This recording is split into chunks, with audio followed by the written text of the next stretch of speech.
Okay, if you are working from home and you are using a personal device such as a smartphone or a personal laptop to log into company-owned cloud applications, please stop.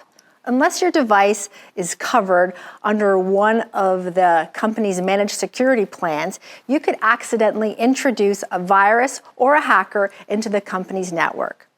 Only devices that have advanced cybersecurity tools installed and are under vigilant watch of being patched, updated, monitored should be used to access your company's data.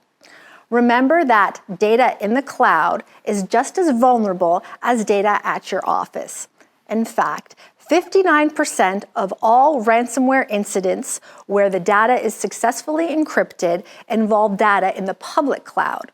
The cloud is where the attacker stole the data and where they store it awaiting for ransom payments.